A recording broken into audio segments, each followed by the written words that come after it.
অশান্তির সঙ্গী আশা। প্রবাসী জীবন যে কতটা কষ্টের সেটা যে না গেছে সে কখনো বুঝবে না। নিজের আপনজনদের ছেড়ে দূর প্রবাসের প্রত্যেকটা দিন যেন কাটতেই চায় না। সাগরের জন্য এর ব্যতিক্রম নয়।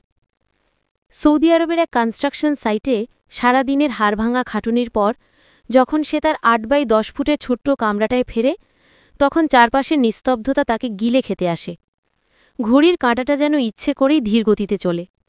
এই মরুভূমির দেশে রাত নামে তাড়াতাড়ি, কিন্তু সাগরের রাত শেষ হতে চায় না। তার এই অশান্তির মধ্য দিন অতিবাহিত করার সবচেয়ে কাছের সঙ্গী হল তার ফোনটা। আরও নির্দিষ্ট করে বললে, ফোনের ওপাশে থাকা আশা। আশা বাংলাদেশে থাকা তার স্ত্রী। নামটাও কি অদ্ভুতভাবে মিলে গেছে। সাগর নামের এই মানুষটা ১০০০ মাইল দূরের মরুভূমিতে যে বেঁচে আছে তার একমাত্র কারণ হল বুকের ভেতর পুষে রাখা একটুখানি আশা। রাত তখন প্রায় ১০টা। বাংলাদেশে এখন রাত ১টা। সাগর জানে আশা জেগে আছে। সে জানে সাগর কল না দেওয়া পর্যন্ত মেয়েটা ঘুমোবে না।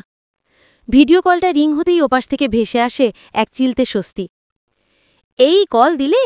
সারাদিন কেমন কাটল তোমার? আশার চোখে রাজ্যের ঘুম, কিন্তু চেহারায় ক্লান্তি নেই, আছে অপেক্ষা। সাগর প্লাস্টিকের একটা চেয়ারে বসে ফোনটা সামনে রাখে। হাসার চেষ্টা করে বলে, এই তো কাটল। খুব গরম আজকে। তুমি খেয়েছ? মা বাবা কেমন আছেন? সবার কথা পরে, আশা একটু অভিমানের সুরে বলে। তোমাকে এমন লাগছে কেন? শুকিয়ে গেছ?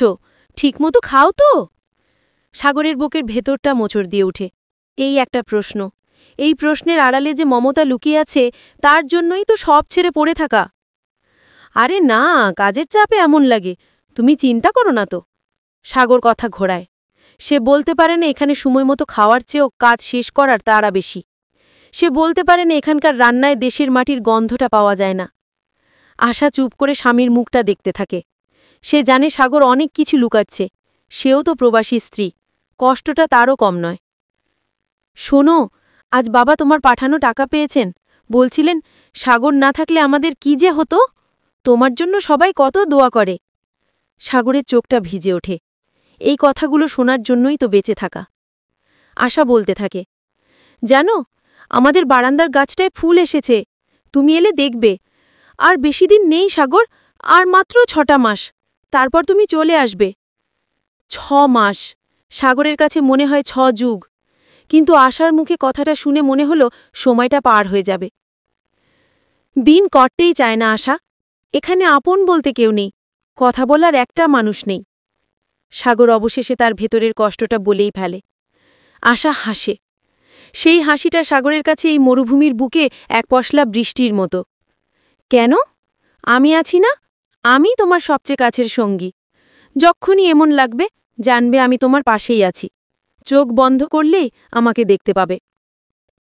সাগর চোখ বন্ধ করে। সে সত্যি আশাকে দেখতে পায়। সে দেখতে পায় তাদের উঠোন, মায়ের হাসি, বন্ধুদের আড্ডা। ফোনটা রাখার আগে আশা বলে, এবার ঘুমাও, কাল আবার কাজ আছে। আমি তোমার আশা হয়ে জেগে থাকব। কলটা কেটে যায়। কামরাটা আবার নিস্তব্ধ হয়ে যায়। কিন্তু সাগরের বুকের ভেতরে সেই অশান্তিটা আর নেই। সে জানে প্রবাসের এই জীবন নামের সমুদ্রে সে একা নয়। তার সাথে আছে তার বেঁচে থাকার আশা।